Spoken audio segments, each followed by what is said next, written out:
Hello everyone, welcome back to গল্প কথা। আজকের এপিসোডে যে ঘটনাগুলি আছে বেশ কিন্তু ভয়ের।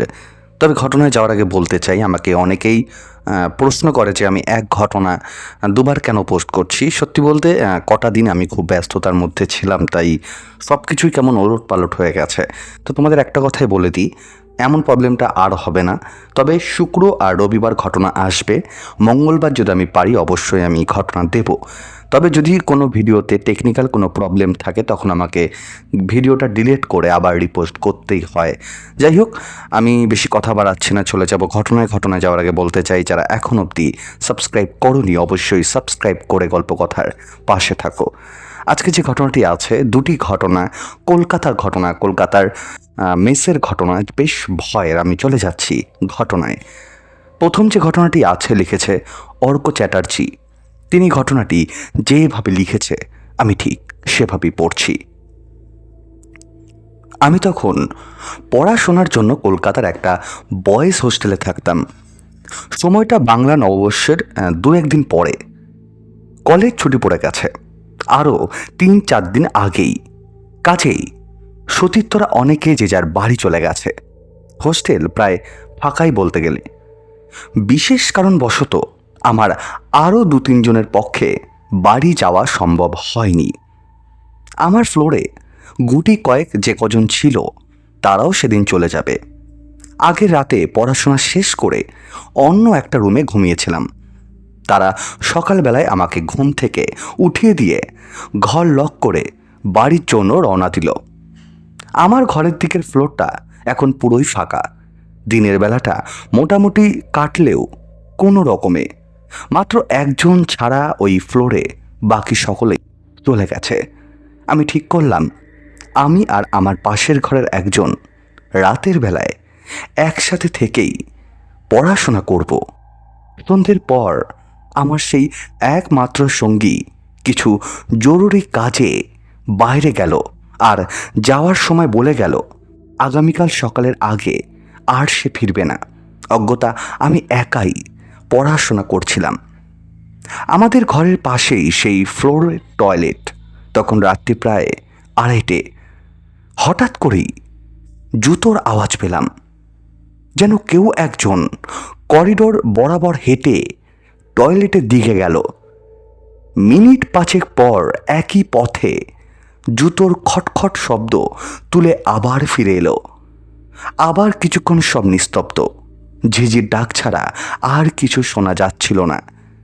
কিছুক্ষণ পর একই ঘটনার পুনরাবৃত্তি। কেউ একজন আবার হেঁটে হেঁটে গেল। এবারও আমিও টয়লেটে যাওয়ার প্রয়োজন বোধ করে ঘর থেকে বেরোলাম। তাছাড়া একা একা লাগছিল, তাই কারোর সাথে কথা বলতে খুব ইচ্ছা করছিল। কিন্তু টয়লেটে অন্য কাউকে দেখতে না পেয়ে আমি খুব আশ্চর্য হয়ে গেলাম। ঘরে এসে দরজাটা ভিজিয়ে আবার পড়তে বসলাম। কিছুক্ষণ পর টয়লেটের দিক থেকে করিডোরের ওপর প্রান্তের দিকে আবার কারো হাঁটার আওয়াজ পেলাম। জানালায় পর্দা ঝুলছিল। আমি বিছানায় বসেই তার ফাঁক দিয়ে দেখার চেষ্টা করলাম কে চলাফেরা করছে। শব্দটা টয়লেটের দিক থেকে এসে আবার ঘরের দরজা পেরিয়ে করিডোরের ওপর প্রান্তে চলে যায়, অথচ আমি জানালার বাইরে কাউকে দেখতে পেলাম না।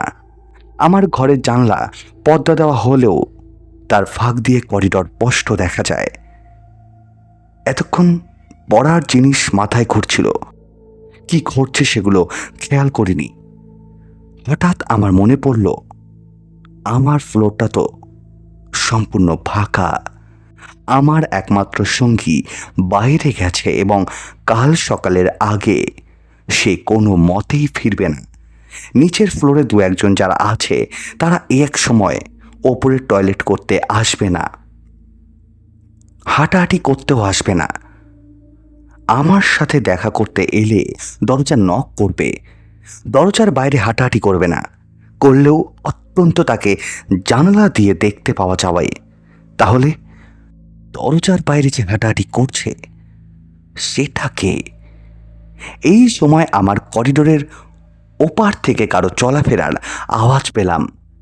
একই সঙ্গে অনুমান করলাম জিনিসটা কোনো মানুষ হতে পারে না। অতএব সেটা কি জানার সাহস আর কিছু ছিল না। ওটা হেঁটে হেঁটে আমার ঘরের দরজা পর্যন্ত আসার আগেই বিছানা থেকে লাফিয়ে নেমে ভেজানো দরজাটা সম্পূর্ণ লক করে ছিটকানি তুলে দিলাম এবং জানালাও বন্ধ করে দিলাম। বিদ্যুৎ ভেগে কাজটা সেরে এসে বিছানায় চাদর মুড়ি দিয়ে শুয়ে জানালা দিয়ে গভীর মনোযোগে বাইরেটা লক্ষ্য করতে লাগলাম।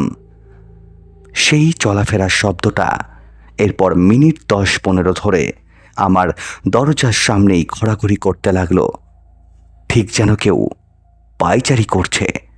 সবচেয়ে ভয়ের ব্যাপার হচ্ছে সেই সময় জানালার বাইরে কাউকে দেখা যাচ্ছিল না, অথচ তার পায়ের শব্দ স্পষ্ট শোনা যাচ্ছিল।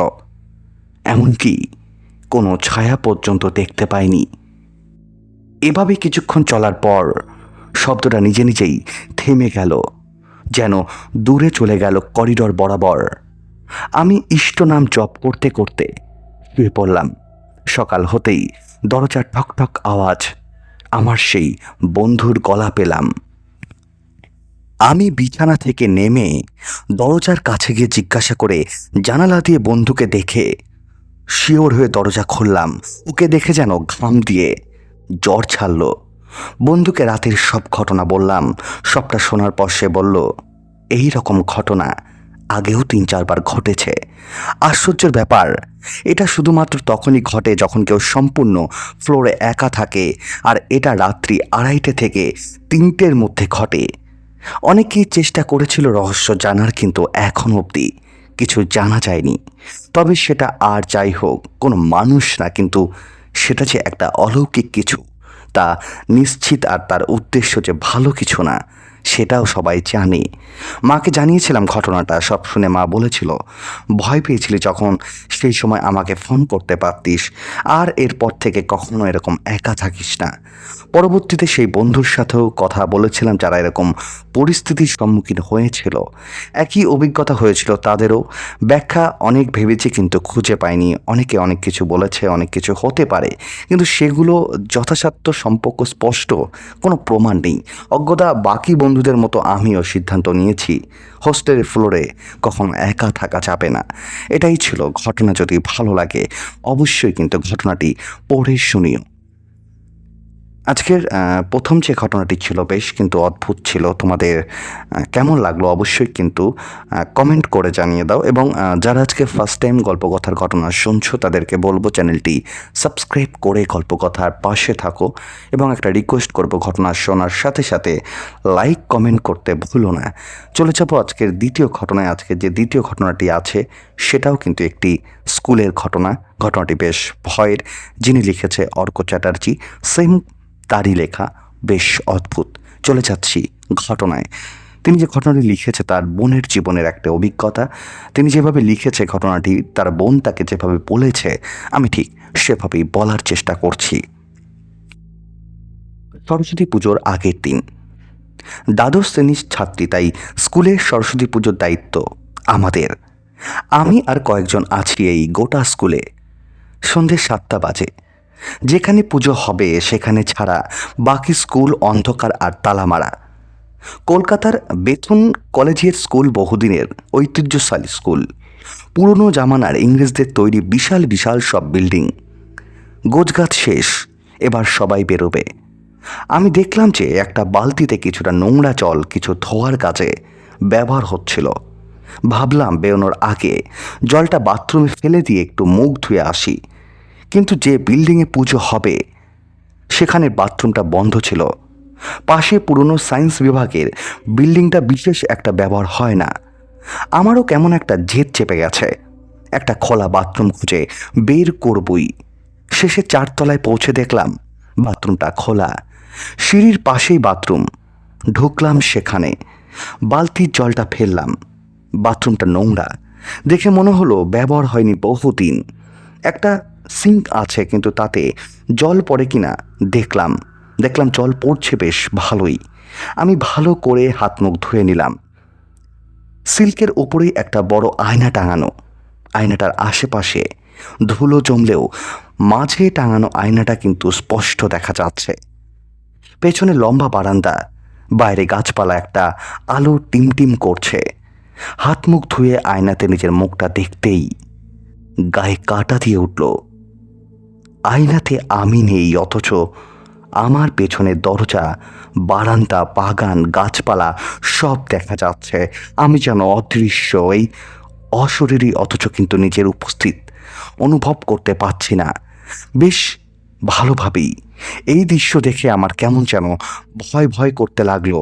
কাঁপা কাঁপা হাত দিয়ে আয়নাটা ছুঁয়ে দেখলাম আমার শরীর, হাত পা, মুখ সব আছে, অথচ আয়নাতে আমাকে দেখাই যাচ্ছে না। নিজেকে একটা চিমটি কেটে দেখলাম যে না, আমি এখনো এই জগতেই আছি, অথচ আয়নাতে কিন্তু অন্য দৃশ্য দেখা যাচ্ছে। ওই দৃশ্য দেখে আমি আর থাকতে না পেরে দৌড়তে লাগলাম। ওই 4 তলা থেকে কিভাবে যে সিঁড়ি দিয়ে নামলাম আর কিভাবে যে দৌড়ে বিল্ডিংয়ের পৌঁছালাম আমি জানি না। কেন জানি মনে হলো আর একটু দেরি করলেই আমি হয়তো এক অশরীরী জগতে চলে যেতাম। সেই আয়নাটা হয়তো 2 জগতের মাঝের একটা দরজা। শেষে বন্ধুদের কাছে পৌঁছে বেশ কিছুটা স্বস্তি পেলাম। সবাই আমার ওরকম হন্তদন্ত অবস্থা দেখে অবাক। আমার তখন কথা বলার মতো অবস্থা নেই, খালি আঙ্গুল দিয়ে বোঝালাম যে ওই সায়েন্স বিল্ডিংয়ে গেছিলাম। শুনে আমাদের একজন দিদি যে আমাকে পুজোর কাজে সাহায্য করেছিল, সে বলল যে আমি একটা আঘাতমুক্ত, সেই পুরনো সাইজ বিল্ডিংয়ে যাওয়াই আমার উচিত হয়নি, তাও আমার 4 তলায়। সে জায়গাটা একসময় কেমিক্যাল ল্যাবরেটরি ছিল। একবার সেই ল্যাবে প্রচণ্ড বিস্ফোরণ ঘটে, সেই সময় যেখানে 2 জন মেয়ে কাজ করছিল। বিস্ফোরণের ফলে সেই 2 জন মেয়ে ওখানেই মারা যায়। সেই দিনের পর থেকে অনেকে নাকি ওখানে অস্বাভাবিক কিছুর অস্তিত্ব টের পেয়েছে। তারপর থেকে ওখানে নাকি আর কেউ যায় না। সেই ল্যাবটাও তখন থেকে তালাবন্ধ অবস্থায় পড়ে আছে। আমার ভাগ্য ভালো যে সেখান থেকে আমি অক্ষত অবস্থায় ফিরে এসেছি। এরপর দিনের বেলায় বন্ধুদের সাথে যতবার গেছি ততবারই দেখেছি ওইখানকার কলা পশিবল গেটটা তালা বন্ধ। সেই তালা আর খোলা হয় না। অনেক চেষ্টা করেও সেই রাতের ওই ঘটনার ব্যাখ্যা আমি আজও খুঁজে পাইনি। এটাই ছিল ঘটনা। ঘটনাটা কিন্তু বেশ অদ্ভুত ছিল। তোমাদের কারোর সাথে কি এরকম কোনো ঘটনা ঘটেছে যে স্কুল লাইফে তুমি একা আছো স্কুলের মধ্যে, অথচ তুমি খেয়াল করছো যে তোমার পাশে পাশে কেউ আসছে, তোমাকে ফলো করছে? চলে যাব আজকের যে তৃতীয় ঘটনাটি আছে। তৃতীয় ঘটনা যাওয়ার আগে বলতে চাই, যারা এখনও অবধি চ্যানেলটিকে সাবস্ক্রাইব করোনি অবশ্যই কিন্তু সাবস্ক্রাইব করে গল্পকথার পাশে থাকো, এবং যারা রেগুলার গল্পকথার ঘটনা শুনছো তাদেরকে বলবো ঘটনাগুলি কেমন লাগছে অবশ্যই কিন্তু কমেন্ট করে জানিয়ে দাও। এবং তোমরা যদি গল্পকথায় ঘটনা পাঠাতে চাও তোমাদের কি করতে হবে, ডিসক্রিপশন বক্সে একটি হোয়াটসঅ্যাপ নাম্বার দেওয়া আছে, তোমরা সেখানে আমাকে ঘটনা লিখে পাঠিয়ে দিতে পারো। এবং অনেকেই আমাকে ঘটনা পাঠিয়েছো, তবে আমি বেশ কিছুদিন একটু ব্যস্ততার মধ্যে ছিলাম, তাই আমি অনেকের ঘটনাই আমি দেখতে পাইনি। যাই হোক, আমি চেষ্টা করব সবার ঘটনা যেগুলো কালেক্ট করে তোমাদের শোনানোর। আমি চলে যাচ্ছি আজকে যে তৃতীয় ঘটনাটি আছে। তৃতীয় ঘটনায় আজকের তৃতীয় ঘটনাটাও কিন্তু বেশ ভয়ের। আজকে তৃতীয় ঘটনাটি লিখেছে বরিন দে। তিনি ঘটনাটি যেভাবে লিখেছে আমি ঠিক সেভাবেই ঘটনাটি পড়ছি। আমি আর আমার অপারেশ খুব নিকট বন্ধু, সেই স্কুলবেলা থেকেই, তারপর কলেজও। এরকম কর্মক্ষেত্রে এসে আমরা পৃথক হয়ে যাই। তা হলো পড়াটা একই রয়ে গেছে, আর তাই প্রতি ছুটির দিনে আমরা কারো না কারো বাড়িতে সন্ধে আড্ডা দিই। সেবার ডিসেম্বর মাস, দিনটা ছিল রবিবার। সন্ধে 7টা নাগাদ ওর বাড়ি পৌঁছে যাই। গিয়ে দেখি ওর বাবা আর একজন বয়স্ক ভদ্রলোক বসার ঘরে বসে কথা বলছে। আমি সেখানে অনেক বসার চেষ্টা করি, কিন্তু না বসে আমি আমার বন্ধুকে বলি যে চল অন্য জায়গায় যাই। আমাকে ডেকে ওর বাবা বসতে বলল। তারপর অনুজ কণ্ঠে অপরূষকে ডাকলো। অন্য ভদ্রলোকটি জিজ্ঞাসা করলো, এ কে? তখন অপরূষের বাবা তার সঙ্গে আমার পরিচয় করিয়ে দিল। উনি সতীশ বাবু, অপরূষের মাস্তুতো জ্যাঠামশাই। উনি মেদিনীপুর নিবাসী। এখন উনি বেশ শক্ত সমর্থ। আমার পরিচয় দিলাম। ততক্ষণে অপরেশ এসে গেছে। ও একটা চেয়ারে বসলো। একটু পরেই অপরেশের মা একটা ট্রেতে চা আর সিঙ্গারা নিয়ে বসার ঘরে ঢুকলো। উনি সেগুলো টেবিলে রেখে বলল, নিন শুরু করুন। উনিও একটা চেয়ার টেনে বসলেন। অপরেশের বাবা বলল, সদেতবাবু একসময় সশস্ত্র বিপ্লবী ছিলেন, তোমাদের চেয়ে ছোট বয়সে। আমি বেশ উৎসুক হয়ে বললাম, আচ্ছা তাই নাকি? উনি জেল খেটেছেন। আবার বলল, অপুর বাবা সরকারের কাছ থেকে তাম্রপত্র পেয়েছেন। আমি বেশ উৎসাহী হয়ে বললাম, আপনার অভিজ্ঞতা বলুন না। উনি একটু হাসলেন। অপরেশ মানে অপু ও বায়না তোলো, হ্যাঁ বলো না জেঠু। স্বদেশবাবু চায়ে চুমুক দিয়ে গলাটা সাপ করে নড়ে চলে বসলেন। তারপরে বললেন, আমরা তখন দলে জনা ছয়েক। সময়টা ওই মোটামুটি 60-এর আগে, বয়স 16 থেকে 18 বছর। ওপর তলা থেকে যেমন নির্দেশ আসে সেই মতো কাজ করি আমরা। কখনো জঙ্গলে, কখনো কোনো পোড়ো বাড়িতে বৈঠক বসে। একটা কেরোসিনের কুপি কিংবা হেরিকেনের আলোতে গভীর রাতে, সে বর্ষাই হোক বা শীতকাল। মাঝে মাঝে অস্ত্র পাচার করতে হয়, কখনো খবর, কখনো কাউকে অনুসরণ করে তার গতিবিধির খবর সংগ্রহ করতে হয়। সে কোন ইংরেজ রাজপুরুষই হোক বা পুলিশের কর্তা। গভীর রাতে লুকিয়ে বাড়িতে দেখা করা, এইভাবে চলছিল দিনগুলো। শঙ্কা আর ভয়ের মধ্যে দিয়েই আমাদের জীবন কাটছিল।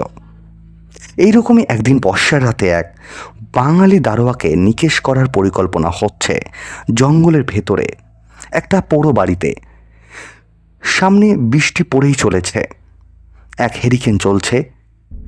এখানে দলের বয়োজ্যেষ্ঠরা বর্তমান, তারা সাধারণত অন্তরালে থাকে, আর এই বিশেষ বৈঠকের কারণে তারা সামনে এসেছে। ওই দারোগাটি অতি সম্প্রতি আমাদের একজন কর্মী নিমাই দত্তকে মৃত্যুদণ্ড দিয়েছিল গুলি করে। এটা তার প্রতিশোধের পরিকল্পনা। বাইরে সম্মিলিত ব্যাঙের ডাক হয়ে চলেছে। মাঝে মাঝে দূর থেকে শিয়ালের দল বন্ধ হয়ে আসছে। আমরা 6 জন আর 3 জন দলের ওপরতলার সদস্য। কিভাবে কি হবে সেই বিষয়ে কথা চলছে। হঠাৎই কয়েকজনের পদশব্দ শোনা গেল বাইরে। আমরা সচকিত। আমি আগে ছট করে উঠে হেরিকেনটা নিভিয়ে দিলাম। পায়ের আওয়াজগুলো ক্রমশ কাছে এগিয়ে আসতে লাগলো। আমরা উঠে পড়ে কয়েকজন ভাঙা জানালা দিয়ে লুকিয়ে দেখার চেষ্টা করছি। চোখ পড়ল সেই বাঙালি দারোগা, সঙ্গে জনা চারেক সশস্ত্র কনস্টেবল নিয়ে আমাদের ডেরার দিকে এগিয়ে আসছে। এই অন্ধকারে কে কোথায় লুকাবে বা বেরিয়ে গেল বোঝা গেল না। আমি আমার দেশি রিভলভারটা কোমরের গোছ থেকে বের করে বাগিয়ে ধরেছি। গাঢ় অন্ধকারে কিছুই নজরে আসছে না, উপরন্তু ভীষণ উদ্বেগ। এবার বাইরে থেকে গুলি ছুটে আসতে লাগলো। সেই দারোগার চিৎকার শোনা গেল, সব কটাকে কুকুরের মতো গুলি করে মারবো, এমন বিভিন্ন শব্দ শুনতে পেলাম। সব মিলিয়ে এক হুলস্থুল ব্যাপার। হঠাৎই অন্ধকারে কেউ কানের কাছে ফিসফিস করে বলল, আগে তিমিরকে মার। কেন? আমি বললাম, তিমির আমার সতীর্থ। আমার সেই ফিসফিসে কণ্ঠস্বর বলে উঠল, ও পুলিশের চোর। আমি চমকে উঠলাম। আজও তো বৈঠক উপস্থিত ছিল, আমার পাশে ছিল। আমার কানের কাছে সেই ফিসফিস কণ্ঠস্বর বলতেই চলেছে, তিমিরকে মার। সে কণ্ঠস্বর বলল, আজকের বৈঠকের খবরটা ওই দিয়েছে পুলিশকে। এই সবের মধ্যে আমার ছোড়া গলিতে একজন কনস্টেবল আত্মনাদ করে লুটিয়ে পড়ল বাড়িটার কাছেই।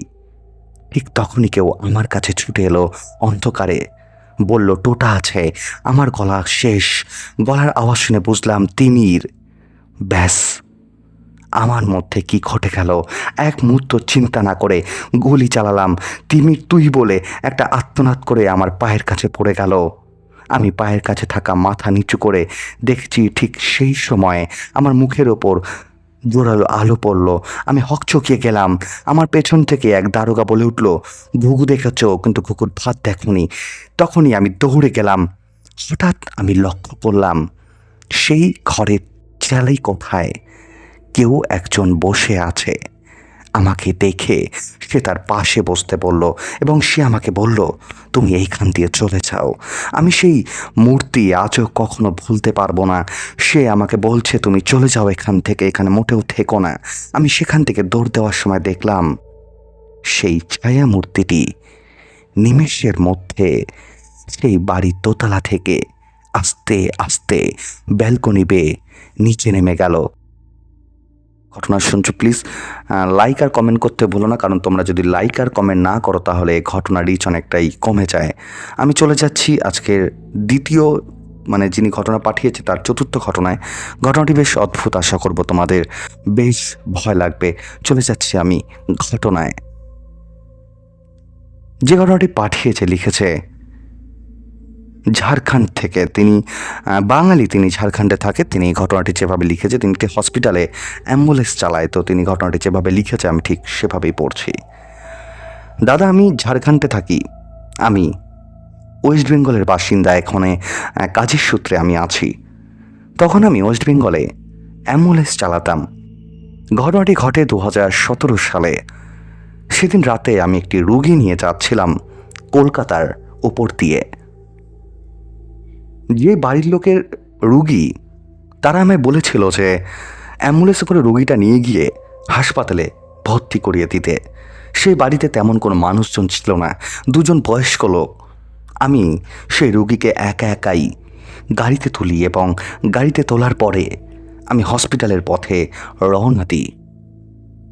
রাস্তাতে হঠাৎই সেই রুগী আমাকে বলে ওঠে তার খুব জল তেষ্টা পেয়েছে। আমি বলি যে আপনাকে জল দেওয়া যাবে না, আপনি একটু শুয়ে থাকুন, আমরা চলে এসেছি। সেই রুগী আমাকে বারবার করে বলে আমাকে জল দাও, আমাকে জল দাও, আমার জল তেষ্টা পেয়েছে প্রচণ্ড। আমি কোনো কথার উত্তর দেই না। আমি আমার মতো গাড়ি চালিয়ে যাই এবং একটা জায়গায় গিয়ে দাঁড়াই এবং সেই দোকান থেকে একটা সিগারেট কিনে ধরাই। তখন রাত প্রায় 11টার কাছাকাছি। সেখান থেকে হসপিটালের দূরত্ব প্রায় তখনও 1 ঘন্টার মতো। সেই রুগীর তখন স্যালাইন চলছিল।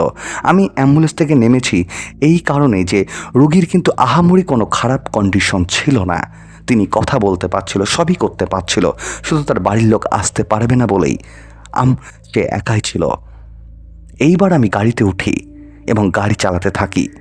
তখন সেই রুগী সেই ভদ্র মহিলাটি আমায় বলে আমার খুব জল তেষ্টা পেয়েছে, তুমি যদি জল না দাও আমি মরে যাব। আমি তখন বাধ্য হয়ে কোনো কিছু না ভেবে আমি তাকে জল দিই এবং সে জলটা খায়। তখন রাত 12:15টার কাছাকাছি। আমি আমার লুকিং গ্লাসে খেয়াল করি কেউ যেন আমার গাড়ির সিটে উঠে বসেছে। হালকা করে লুকিং গ্লাসটা ঘুরিয়ে দেখি যে রুগীটা আমার গাড়িতে শুয়েছিল সে উঠে বসে আছে। আমি মনে মনে ভাবি এটা কিভাবে সম্ভব? তার তো শরীর প্রচণ্ড খারাপ এবং তার ওঠার ক্ষমতা নেই। আমি ভাবি সে হয়তো একটু সুস্থ বোধ করছে তাই সে উঠে বসেছে। আমি বলি যে দিদি আপনি শুয়ে পড়ুন, উঠবেন না, আপনার শরীর খারাপ করবে। সে কোনো কথা বলে না। আমি যখন হসপিটালের কাছাকাছি চলে আসি এবং হসপিটালের গাড়িটা ঢুকিয়ে যখন গেট খুলি দেখি রোগী শুয়ে আছে। ডাক্তার আসে, নার্ভ চেক করে এবং যেটা বলে সেটা শোনার জন্য আমি মোটেও প্রস্তুত ছিলাম না। বলে যে রোগী মারা গেছে প্রায় 8 ঘন্টা আগে। কিন্তু আশ্চর্যের বিষয়ে হসপিটালে গাড়ি ঢোকানোর আগেও তাকে আমি বসা অবস্থায় দেখেছিলাম। এটাই ছিল ঘটনা। তারপর থেকে আমি অ্যাম্বুলেন্স চালানো ছেড়ে দিই। এখন আমি বাইরে আছি। আজকের সবকটা ঘটনাই কিন্তু বেশ ভয়ের ছিল। তোমাদের কেমন লাগলো অবশ্যই কমেন্ট করে জানিয়ে দাও। এবং যারা আজকে ফার্স্ট টাইম গল্পকথার ঘটনা শুনছো তাদেরকে বলবো চ্যানেলটি সাবস্ক্রাইব করে গল্পকথার পাশে থাকো। প্রত্যেকটা মোমেন্টেই গল্পকথাকে সাপোর্ট করো এবং লাইক আর কমেন্ট করতে কিন্তু ভুলো না। অনেক ধন্যবাদ আজকে সবকটি ঘটনা শোনার জন্য। দেখা হচ্ছে সামনের দিন ঠিক রাত 10টায়।